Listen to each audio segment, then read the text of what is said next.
ॐ परब्रह्म परमात्मने नमः। श्रीसीतारामचन्द्राभ्यां चरणकमलेभ्यो नमो नमः।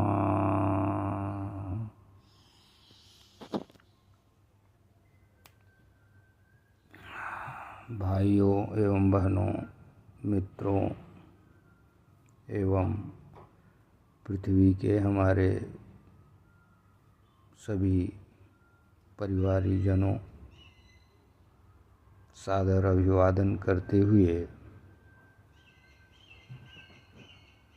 इस आज के वर्तमान दिन के परिप्रेक्ष्य में कुछ निवेदन करना है।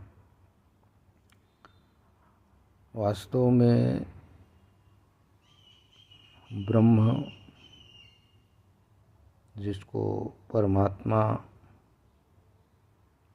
कहा जाता है, और वह ईश्वर के नाम से भी जाना जाता है, और वही भगवान के नाम से भी जाना जाता है। थोड़ा थोड़ा अंतर होता है रूप इत्यादि में, नाम रूप में, और उनका वर्णन किसी एक वीडियो में इधर है भी, और महात्मा लोग उसका निरूपण करते रहते हैं। उन सब से अवश्य सुनिए और शास्त्र का अध्ययन करिए। तो इस विषय में हमने पहले निवेदन किया है कि भगवान धन्वंतरी नारायण श्री विष्णु भगवान के अवतार हैं, और जिन्होंने उस समय अवतार लिया जब देव और असुर अमृत कलश के लिए आपस में लड़ाई कर रहे थे। तो अमृत वह रसायन है जिसको पान कर लेने के बाद, माने ग्रहण कर लेने के बाद, माने पी लेने के बाद, जो उसका भोक्ता होता है, पीने वाला, वो अमर हो जाता है। माने भौतिक शरीर से भी, या जो भी शरीरधारी है वो जैसा भी, वो अमर हो जाता है, अजर और अमर हो जाता है। तो भगवान धन्वंतरी नारायण जी ने वह कलश जो निकला था समुद्र मंथन से, वो लेके निकले पिलाने के लिए। अब अमृत के पान का अधिकारी कौन है, यह विचार भी ब्रह्म का ही है। मतलब यह विचार भगवान का ही है। यह विचार जो व्यवस्था के संचालक ईश्वर हैं, जिनको पृथ्वी के सभी मानव 99% मानते हैं, विभिन्न नामों विभिन्न रूपों से, तो वे एक ही हैं। दरअसल उनका रूप अनेक होता है, कार्य के अनुसार, देश के अनुसार, समय के अनुसार एवं वातावरण के अनुसार। तो धन्वंतरी नारायण अमृत कलश लेकर निकले सबको पिलाने के लिए। तो व्यवस्था बनी रहे, माने सिस्टम जो होता है। अभी तो आजकल सुनते हैं कि बहुत देशों में सिस्टम के ऊपर हावी हो जाते हैं लोग और पैरेलल सरकारें चलाने लगते हैं। तो ये सिस्टम पे कभी अतिक्रमण नहीं होना चाहिए। और अगर सिस्टम पे अतिक्रमण होगा तो एआई का सिस्टम अब ज़्यादा दिन नहीं है, वह दिन दूर नहीं है कि जब सिस्टम पे कुठाराघात को रोकने के लिए एआई आएगा और एआई सिस्टम को इतना विधिवत देखेगा कि जो भी सिस्टम को ब्रेक करेगा उसको पकड़ के दुरुस्तीकरण कर देगा। मतलब दुरुस्तीकरण अपना निजी भाषा है। दुरुस्तीकरण का मतलब उसका बस दिमाग को सही कर देगा, वो सिस्टमेटिक हो जाएगा। वो समय आने वाला है, ज़्यादा दिन नहीं है। चाहे जो भी अतिक्रमण जिस विभाग में होगा, अगर अतिक्रमण का अति हो गई तो वहाँ पे एआई आएगा, चाहे जो विभाग हो। क्योंकि जो व्यवस्था है वो कभी भी निरंकुशता को प्राप्त नहीं होनी चाहिए। इस दृष्टिकोण से भगवान ने ये व्यवस्था किया कि जो सिस्टम को बनाए रखने वाले विचारधारा वाले लोग हैं, दूसरों को कष्ट नहीं देने वाले लोग हैं, दूसरों को सताने वाले लोग नहीं हैं, और जो सब में मित्र भाव, दया भाव, करुणा भाव रख के सहयोग करने वाले हैं, उनको अमृत पिलाना चाहिए। इसलिए देवों को अमृत पिलाने के लिए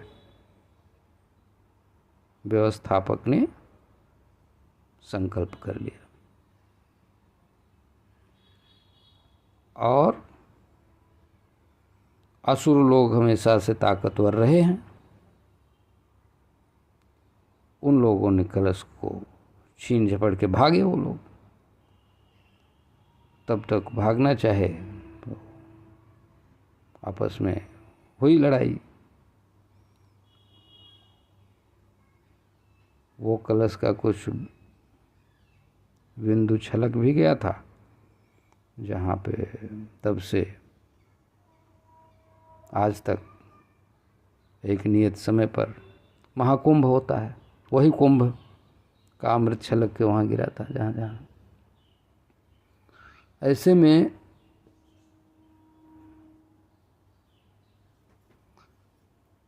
में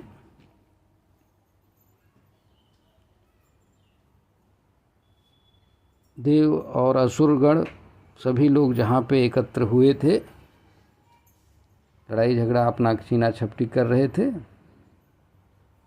वहीं पे भगवान श्रीमान श्री धन्वंतरी नारायण जी उपस्थित थे।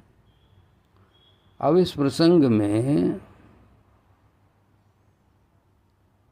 नियंता ईश्वर भगवान श्री विष्णु हरि का योगदान महत्वपूर्ण है। इसलिए उन्होंने एक दूसरा और अवतार लिया, जिसका शास्त्रों में भी वर्णन है और महादेव इत्यादि देव विधिवत जानते हैं। वहाँ श्रीमद् भागवत में वर्णन है प्रथम स्कंद के 3 अध्याय के श्लोकों में। तो जब मोहिनी रूप धारण करके आए तो सभी मोहित हो गए। वो कथा है जगह जगह, सभी लोग जानते भी हैं। तो ये जो धन्वंतरी नारायण हैं, ये आज के सबसे बड़े डॉक्टर हैं। Dhanvantari Narayan is the greatest doctor of the world. और ये ऐसे डॉक्टर हैं कि इनके नाम को स्मरण करके, इनका स्मरण करके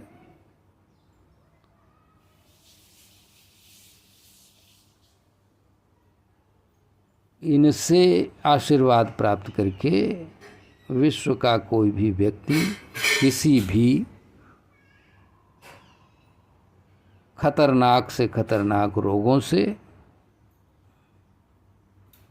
मुक्त होता है। माने उसका उपचार है इनके पास रोगों का उपचार है। इसलिए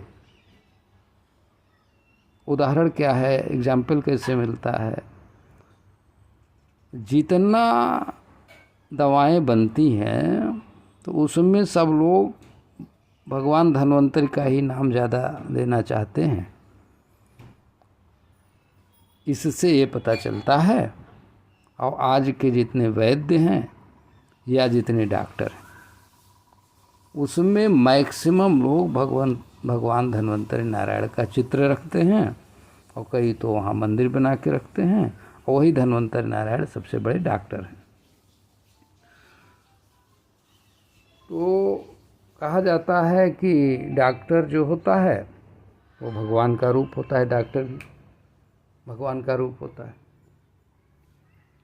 इसलिए कहीं से किसी प्रकार से, क्योंकि विश्वरूप रघुवंशमणि भगवान विश्वरूप हैं और उनके अनंत मुख हैं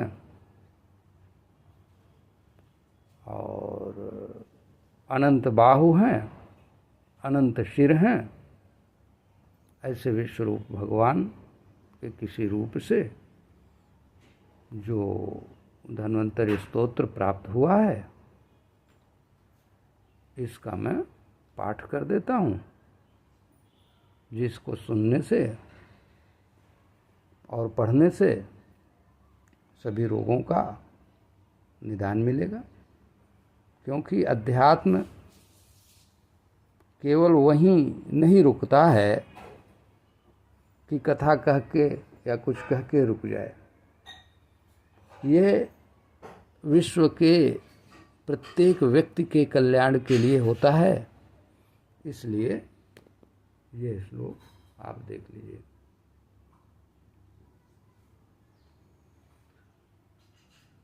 विशिष्ट रोग औषध बोध भावात रोग व्रजा भाव विधान वीरम न तत्रयांतस्य कदापि मोहम धन्वंतरिम वैद्यवरम नमामि।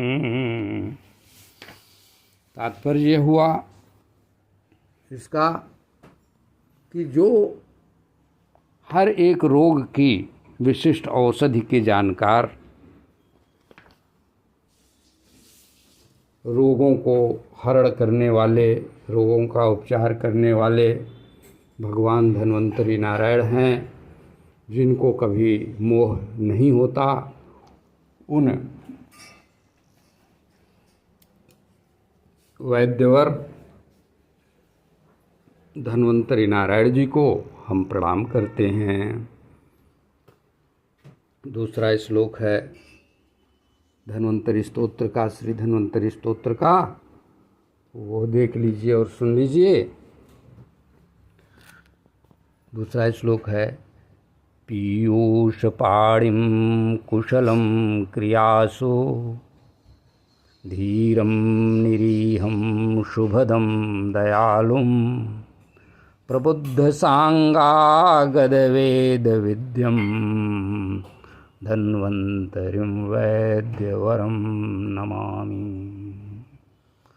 जो अपने हाथ में अमृत का कलश लिए रहते हैं और उपचार करने में बहुत कुशल हैं, धीर हैं, और कोई अपनी इच्छा ऐसी नहीं रखते जिसको पूरा करना चाहते हों। मतलब जनहित में, व्यक्ति हित में ही केवल विचार करते हैं केवल, और अपना कुछ भी इनका इच्छा नहीं रहती। जो मतलब इच्छा से जो पूर्ण हैं और शुभ करने वाले हैं और दयालु हैं, ऐसे बुद्धिमान, प्रबुद्ध और वेद मतलब ज्ञान के, समस्त ज्ञान के, मतलब जो मेडिसिन से संबंधी ज्ञान है, इनके ज्ञान से जो परिपूर्ण हैं भगवान धन्वंतरी नारायण, उन वैद्यवर डॉक्टर श्रेष्ठ को हम प्रणाम करते हैं। तीसरा है स्वास्थ्येषु मैत्रीं करुणारुजार्ते प्रीति सुसाध्ये विदधानमेव उपेक्ष पंचासु मुमुक्षुमर्ते धन्वंतरिं वैद्यवरं नमामि। स्वास्थ्य बढ़ाने के लिए, स्वस्थ करने के लिए जो करुणा करते हैं लोगों पर और लोगों से मित्रता भाव रखते हैं, मतलब सभी इनके मित्र हैं, केवल आपको उन्हें प्रणाम करना है, उनसे कहना है। ऐसे जो लोगों से प्रीति करते हैं और विधि को जानते हैं कि कैसे उपचार होता है, और जो मुमुक्ष लोग हैं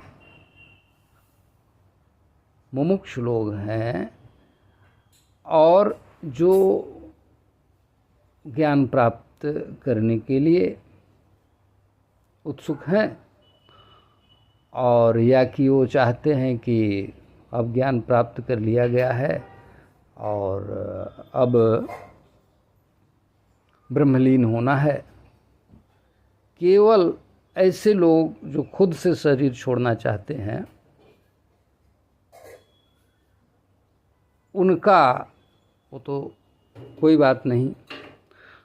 तो ऐसे ही लोगों को जो भगवान धन्वंतरी नारायण हैं, केवल ऐसे भाव को ध्यान नहीं देते कि जब व्यक्ति खुद ही शरीर छोड़ना चाहता हो तब उस पर ध्यान नहीं देते, केवल अन्य सभी लोगों के लिए उनके पास करुणा है, मतलब दया है, मैत्री का भाव है, मित्रता का भाव है और प्रेम भी है।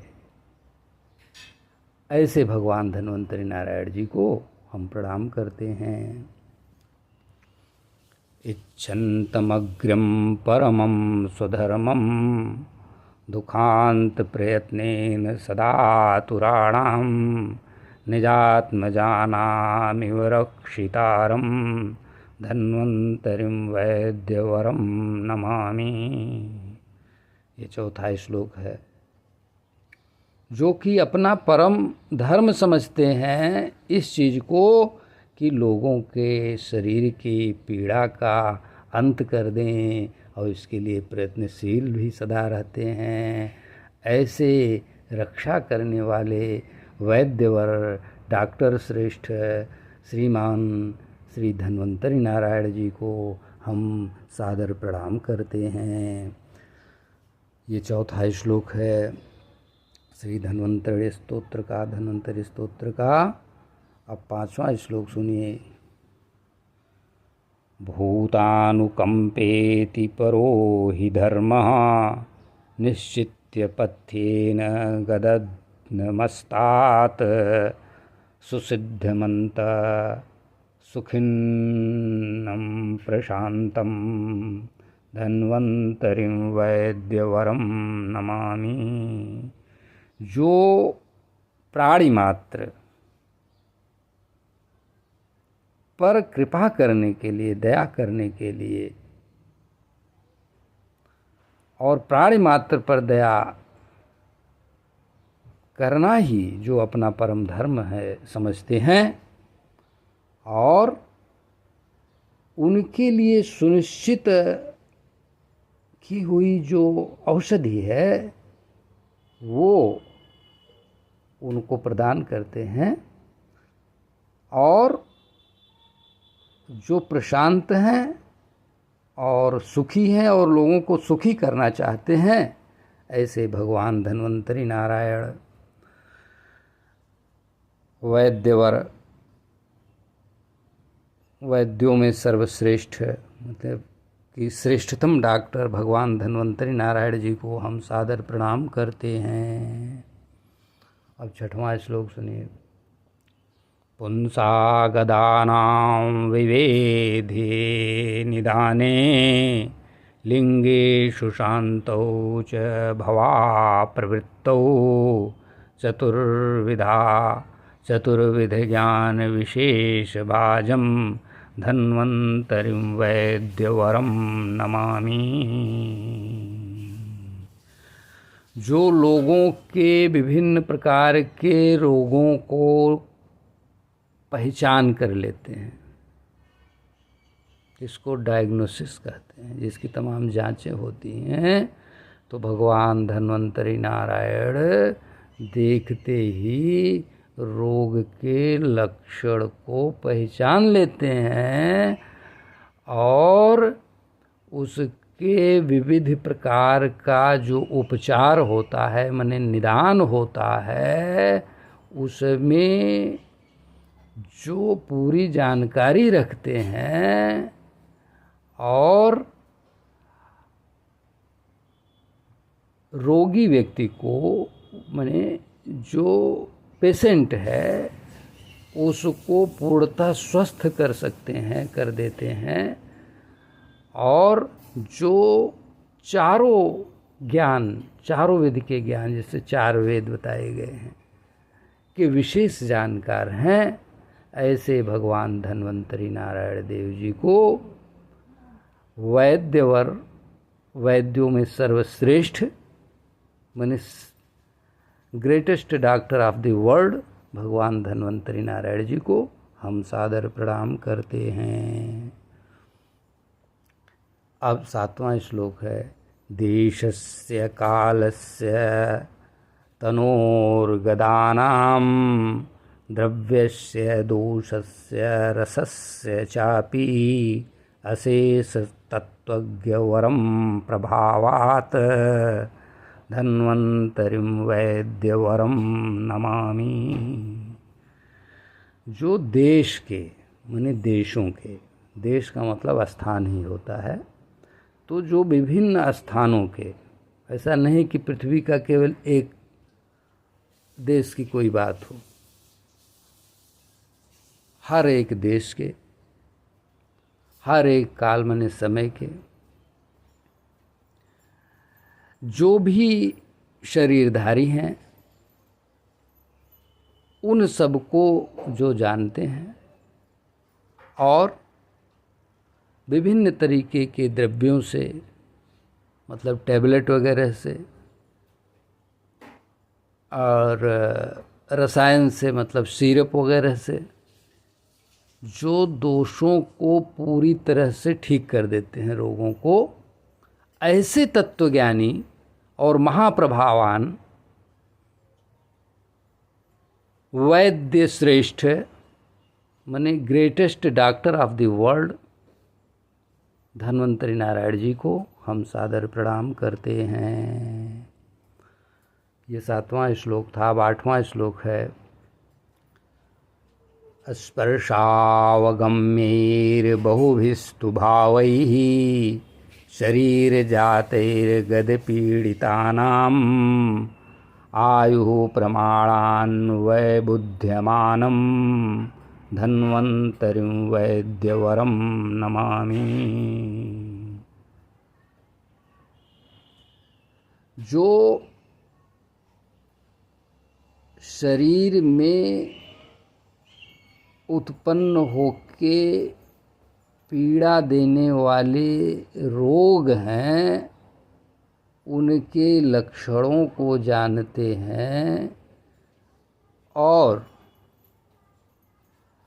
बहुत तरीके से उनका उपचार करने में समर्थ हैं, और अगर वो चाहें तो केवल स्पर्श मात्र से उन भयंकर से भयंकर माने खतरनाक रोगों का उपचार कर सकते हैं, जो लोगों के आयु को भी जानते हैं और हर तरीके से बुद्धिमान हैं। ऐसे भगवान धन्वंतरी नारायण वैद्यवर माने वैद्यों में सर्वश्रेष्ठ अर्थात greatest doctor of the world भगवान श्रीमान श्री धन्वंतरी नारायण जी को हम सादर प्रणाम करते हैं। ये 8वां श्लोक है। 9वां श्लोक है। असाध्यवर्जं पर्याप्यान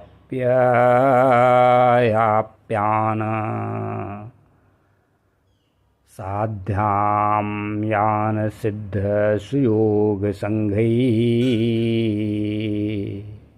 निघ्नन्त व्याहत बुद्धिवेगम निहन्त व्याहत बुद्धिवेगम धन्वंतरिं वैद्यवरं नमामि।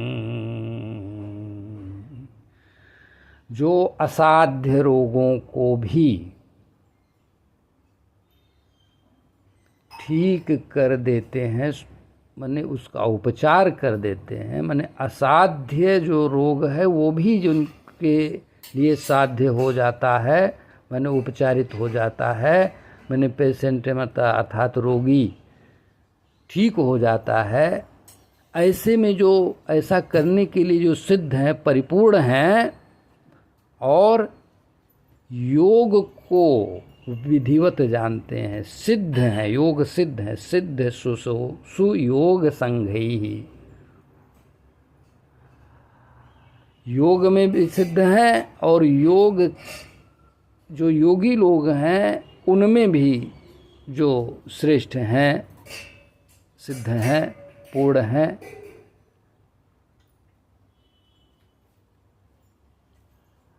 जो जिनका बुद्धि बल अपरंपार है,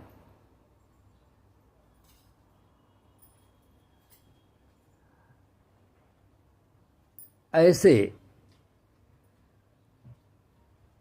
प्राणी मात्र के हितैषी भगवान श्री विष्णु के अवतार वैद्यवर यानी वैद्यों में सर्वश्रेष्ठ अर्थात greatest doctor of the world Dhanvantari Narayan ji को हम सादर प्रणाम करते हैं। इस प्रकार से भगवान श्री धन्वंतरी नारायण का स्तोत्र है, और यहाँ तक कि और क्या कहें, वो केवल अपने स्मरण मात्र से ही रोगों को ठीक कर सकते हैं।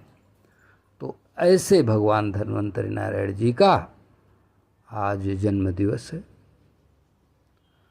जिसको हम लोग उत्तर भारत में धनतेरस के नाम से और संस्कृत भाषा में और जगहों पे विभिन्न नामों से जानते हैं और पूजा करते हैं।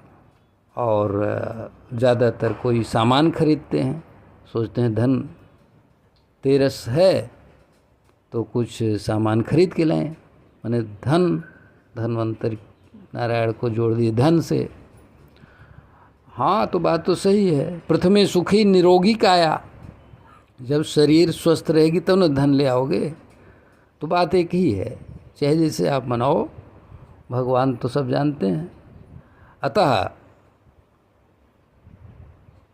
धन्वंतरी नारायण जी के जन्म दिवस के शुभ अवसर पर हम आप सभी को सादर प्रणाम करते हैं, और इस स्तोत्र को आप लोग पढ़िएगा। या सुनिएगा। भगवान धन्वंतरि नारायण के प्रति केवल श्रद्धा भाव और स्मरण मात्र से वो बड़े बड़े रोगों को ठीक कर देते हैं। ऐसे भगवान धन्वंतरि नारायण को प्रणाम करते हुए आप सभी को सादर प्रणाम करते हैं। ओम।